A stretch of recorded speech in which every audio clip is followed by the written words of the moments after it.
नमस्कार, सुस्वागतम, वेलकम। मैं निधि शिमाली अपने YouTube चैनल में आप सभी का स्वागत करती हूँ।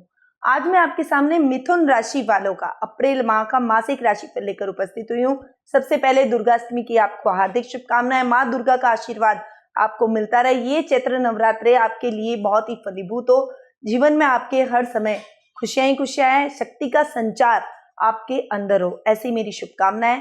अब बात करते हैं ग्रह गोचर की स्थिति की कि महीने में ग्रहों की पोजीशन अप्रैल माह में कैसी रहेगी, जिस पर पूरा राशिफल टिका हुआ है, क्योंकि ग्रहों की पोजीशन जैसी रहती है उस पर राशिफल की कैलकुलेशन होती है। सबसे पहले बात करते हैं हम सूर्य ग्रह की, जो कि वर्तमान में मीन राशि में विराजमान है और 13 अप्रैल को वे मीन राशि से अपनी उच्च की राशि यानी मेष राशि में प्रवेश करेंगे। बुध ग्रह जो कि वर्तमान में कुंभ राशि में विराजमान है और 7 अप्रैल को ही वे अपनी कुंभ राशि से अपनी नीच की राशि यानी मीन राशि में प्रवेश कर जाएंगे। मंगल ग्रह इस पूरे माह अपनी उच्च की राशि मकर राशि में विराजित रहेंगे। गुरु केतु धनु राशि में विराजमान रहेंगे। शुक्र इस पूरे माह अपनी स्वयं की राशि यानी वृषभ राशि में स्वग्रही होकर विराजित रहेंगे। शनि भी अपनी स्वयं की राशि यानी मकर राशि में स्वग्रही होकर विराजमान रहेंगे और राहु ग्रह इस पूरे माह मिथुन राशि में विराजित रहने वाले हैं। थोड़ा सा मैं फटाफट आपको बता दूं कि इस माह कौन से व्रत और त्योहार आने वाले हैं। 2 अप्रैल को रामनवमी, 6 अप्रैल को महावीर जयंती, 8 अप्रैल को हनुमान जयंती और 25 अप्रैल को परशुराम जयंती आने वाली है। अब बात करते हैं मिथुन राशि वालों के मासिक राशिफल की। उसमें सबसे पहले हम बात करेंगे पारिवारिक स्थिति की, क्योंकि परिवार से व्यक्ति का अस्तित्व होता है, इसीलिए पारिवारिक स्थिति सबसे इंपॉर्टेंट परिवार के लिए होती है। परंतु मिथुन राशि वालों की पारिवारिक स्थिति इस माह इतनी अच्छी नहीं रहेगी। पारिवारिक सदस्यों का सहयोग नहीं रहेगा। पर्सनैलिटी में भी कुछ कंफ्यूजन की स्थिति, कुछ मानसिक तनाव, कुछ अंदर अजीब सा भय, अजीब सा डर यानी खुल के नहीं आ पाना, ये आपके अंदर रहेगा, क्योंकि आपके लग्न के अंदर राहु बैठे हैं और लग्नेश हैं वो बुध है, वो नीच के होकर कर्म भाव में जाकर विराजित हो रहे हैं। तो थोड़ी सी परिस्थितियां आपके लिए नेगेटिव रहेगी। पर्सनैलिटी वाइज आप अपनी बातों को एक्सप्लेन नहीं कर पाएंगे, निर्णय नहीं ले पाएंगे, डिसीजन पावर वीक हो जाएगी और उसके साथ ही आपके मन में अचानक हर चीज का भय उत्पन्न हो जाएगा। यानी इस महीने आप भयभीत रहेंगे, ये काम करूंगा सही होगा या नहीं होगा, मेरे बच्चों के लिए, बीवी के लिए सही होगा या नहीं होगा।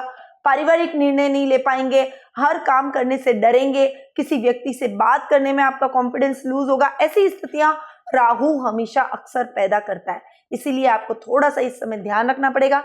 ठंडे दिमाग से अपने कार्यों को पूरा करें, कोई भी नया कार्य शुरू नहीं करें, पुराने पेंडिंग पड़े हुए कार्यों को स्मूथली किए जाएं, ये महीना निकाल दें।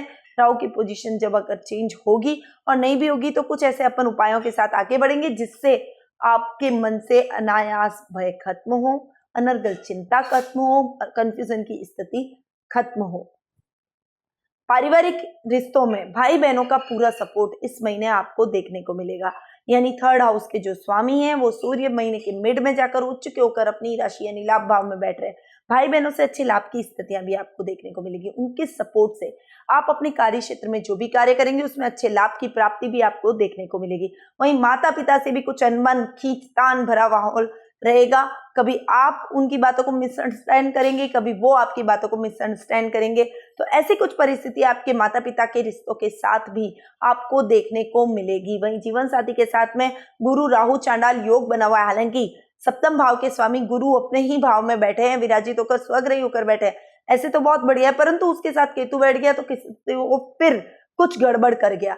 यानी महीने भर में खट्टी मीठी नोकझोंक आप दोनों के बीच में चलती रहेगी, परंतु ऐसी कोई बड़ी तकरार नहीं होगी जिससे आपके रिश्ते में दूरियां आ जाए या तलाक की नौबत आ जाए। तो ऐसी कोई प्रॉब्लम नहीं आएगी, परंतु मैरिटल लाइफ फिर भी जितनी स्मूथली चलनी चाहिए उतनी स्मूथली इस महीने नहीं रहेगी। संतान पक्ष की ओर से आपको समाचारों की प्राप्ति होगी। 5म भाव के जो स्वामी हैं वो 12th भाव में जाकर बैठे हैं। शुक्र का 12th भाव में बैठा, वैसे तो सौम्य ग्रह का 12th भाव में बैठना नेगेटिव होता है, परंतु शुक्र अपवाद स्वरूप है, उनका 12th भाव में बैठना आपको सुखों में वृद्धि लाएगा, लग्जरी में वृद्धि लाएगा। संतान पक्ष की ओर से अच्छे समाचारों की प्राप्ति करवाएगा। संतान यदि बड़ी है और आपके कार्यों में सहयोग करने लायक है तो वो अपने सहयोग से आपके कार्यों को नई ऊंचाइयों पर ले जाने की कोशिश करेगी। अच्छे लाभ की स्थितियां भी उत्पन्न करते हुए दिखाई देगी।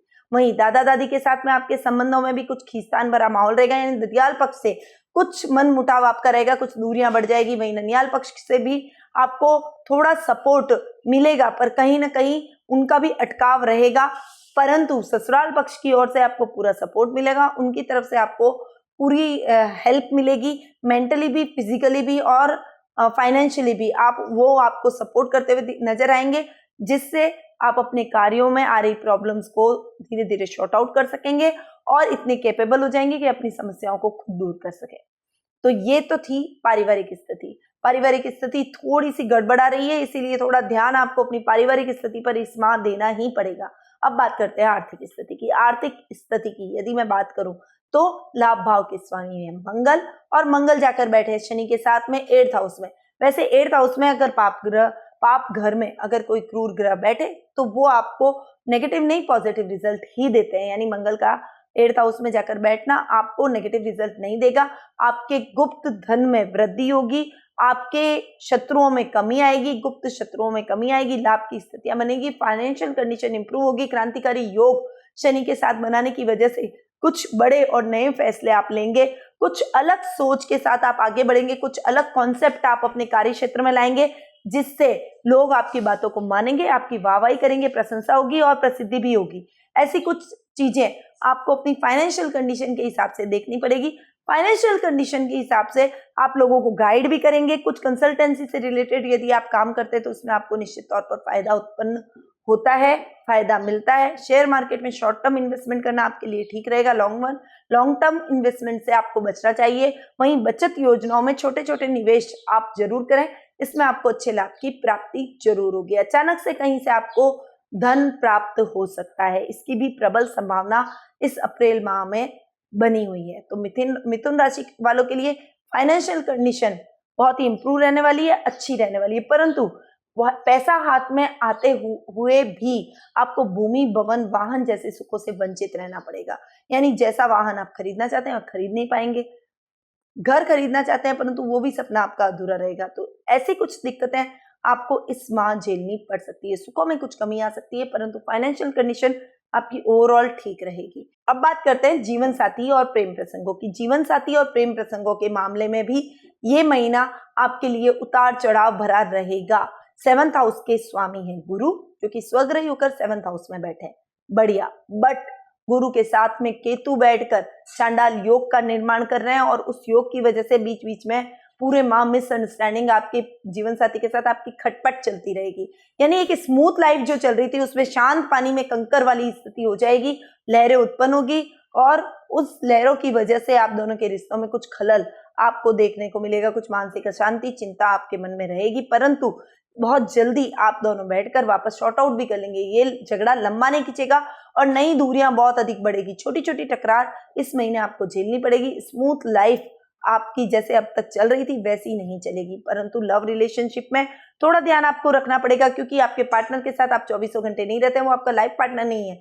तो ऐसी कोई बात ना करें जिससे वो हर्ट हो जाए और एक अच्छा रिश्ता आप अपने हाथ से खो दें। इसीलिए लव रिलेशनशिप में थोड़ा सा ध्यान रखना पड़ेगा। छोटी छोटी बातों को मुद्दा ना बनाएं, क्रोध ना करें, आपसी समझाइश के साथ आगे बढ़ेंगे तो ठीक रहेगा, अन्यथा आपका रिश्ता भी टूट सकता है। वहीं पार्टनरशिप में काम करना इस समय आपके लिए ठीक नहीं है, पार्टनरशिप में काम न करें। इंडिविजुअली काम करते हैं तो उसमें आपको अच्छे लाभ की प्राप्ति होती है।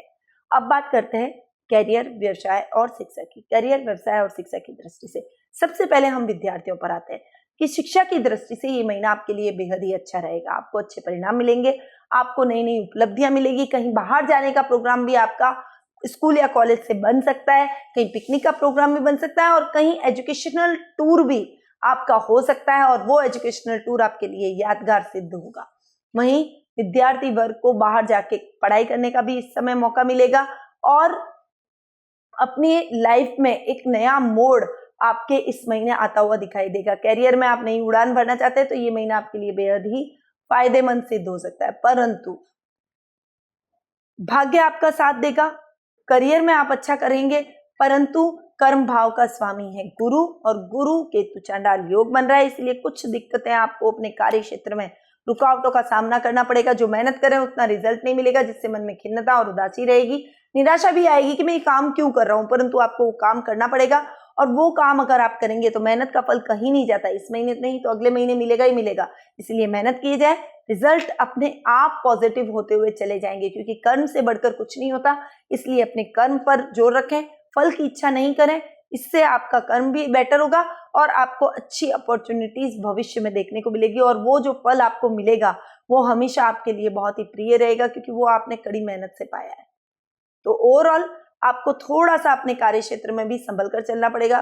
व्यापारी वर्ग के लिए भी थोड़ा सा सावधान रहने की संभावना है, और खासकर जो जॉब में है, जो टीचिंग लाइन में है, जो लेक्चरर है, टीचर है, कोचिंग क्लासेस है, जिनका बोलने का काम ज्यादा होता है, नेता है, भाषण है, अच्छे वक्ता हैं, तो अच्छे लेखक हैं, तो आपको इस समय विशेष ध्यान रखना पड़ेगा। कोई मैनेजमेंट से संबंधित आप काम कर रहे हैं तो आपको थोड़ा सा सावधानी के साथ उसमें आगे बढ़ना पड़ेगा, अन्यथा आपकी जॉब छूट सकती है, आपका काम छूट सकता है, आपको काम चेंज करना पड़ सकता है, प्लेस चेंज करना पड़ सकता है, ऐसी नौबत आ सकती है। इसीलिए थोड़ा सा संभल कर अपने कार्य क्षेत्र में आपको चलना पड़ेगा। अब बात करते हैं स्वास्थ्य की। स्वास्थ्य की दृष्टि से यदि देखूं तो ये महीना आपके लिए अच्छा जाएगा। शनि और मंगल का क्रांतिकारी योग अष्टम भाव में बना हुआ है। रोग भाव के स्वामी है मंगल, जो कि शनि के साथ बैठे हैं, तो आपके स्वास्थ्य में सुधार होगा। बहुत लंबे टाइम से स्वास्थ्य संबंधी समस्या से यदि आप जूझ रहे थे तो उसमें सुधार होने के पूरे चांसेस बने हुए, परंतु ब्लड संबंधी प्रॉब्लम आपको हो सकती है, बीपी संबंधी कोई प्रॉब्लम हो सकती है, थायराइड संबंधी प्रॉब्लम, शुगर संबंधी प्रॉब्लम आपको जरूर झेलनी पड़ सकती है, परंतु थोड़ा सा ध्यान रखें अपने स्वास्थ्य का भी, अपने माता पिता के स्वास्थ्य का भी इस महीने आपको थोड़ा ध्यान रखना पड़ेगा, नहीं तो उनके स्वास्थ्य के लिए आपको हॉस्पिटल के चक्कर लगाने पड़ जाएंगे और समस्या बड़ी होने पर धन और फिजिकली दोनों तरह से आप भुगतेंगे, परेशान होंगे। इसीलिए उनके स्वास्थ्य का विशेष ख्याल रखें। थोड़ी सी असावधानी और लापरवाही आपको हॉस्पिटल के चक्कर लगवाने पड़ सकते हैं, इसीलिए आपको उनके स्वास्थ्य का ध्यान रखना है। प्रॉपर गाइडेंस, प्रॉपर इलाज, थोड़ी सी प्रॉब्लम होते ही उनको हॉस्पिटल दिखाएं और उनका पूरा मेडिकल टेस्ट इस महीने जरूर करवा लें। तो ये था मिथुन राशि वालों का अप्रैल माह का मासिक राशिफल, जो कि अभी मैंने आपको प्रदान किया।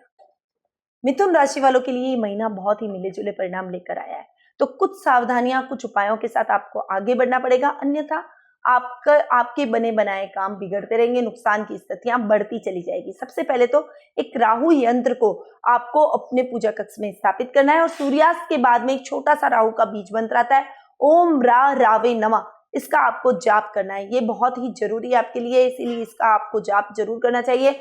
यदि आपकी कुंडली के अंदर राहु की महादशा चल रही है तो और भी कोड़ में खाज वाली स्थिति हो जाएगी, इसीलिए राहु के जाप करना ना भूले। बुरी वस्तुओं का दान करें, भैरव जी के मंदिर रविवार के दिन दर्शन करें और भैरव जी के मंदिर में एक नारियल, सूखा नारियल होना चाहिए, जिसे हम स्थानीय भाषा में खोपरा कहते हैं, उसको जरूर आपको भैरव देवता के मंदिर चढ़ाना है और उस प्रसाद को घर पे लाने की अपेक्षा वहीं पर ही खा लें। साथ ही गुरु केतु चांडाल योग निवारण यंत्र को अपने पूजा कक्ष में आप स्थापित कीजिए और उसके रोज दर्शन कीजिए। इससे आपकी पारिवारिक स्थिति अच्छी रहेगी, एक दूसरे के साथ सौहार्द का माहौल रहेगा और किसी भी प्रकार की कोई प्रॉब्लम नहीं आएगी, क्योंकि परिवार सही तो हम सही। परिवार से हमको अगर खुशियां नहीं मिलती, टेंशन होती है, तो चारों तरफ हमारा मन नहीं लगता। इसीलिए इस बात का आपको विशेष ध्यान रखना है। फेंग शुई आइटम भी आता है, लाफिंग बुद्धा, उसको अपने घर की बैठक के अंदर, जहां सब जने साथ में बैठते हैं, उस जगह लगा दीजिए। वो आपकी नेगेटिव एनर्जी को सोख लेगा और पॉजिटिव एनर्जी को अपने घर में, आपके घर में फैला देगा, जिससे आपके बीच में कोई मनमुटाव हो रहा होगा वो भी रुक जाएगा और वापस से आप पॉजिटिव एक दूसरे के लिए सोचना शुरू कर देंगे। तो ये उपाय आपको जरूर अपनाने पड़ेंगे। इन उपायों के साथ अगर आप बढ़े तो आने वाला महीना क्या, आने वाले वर्ष, आने वाले साल और आने वाला आपका भविष्य हमेशा उज्जवल रहेगा।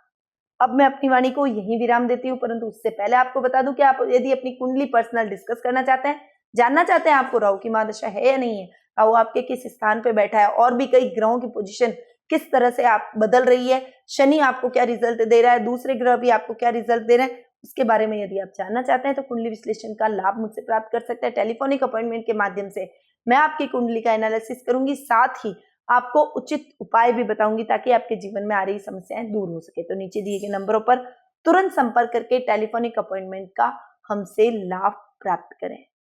स्वस्थ रहिए, व्यस्त रहिए, मस्त रहिए और मुस्कुराते रहिए। मेरे इस बीज मंत्र को अपने जीवन में जरूर उतारिए। जय श्री कृष्ण।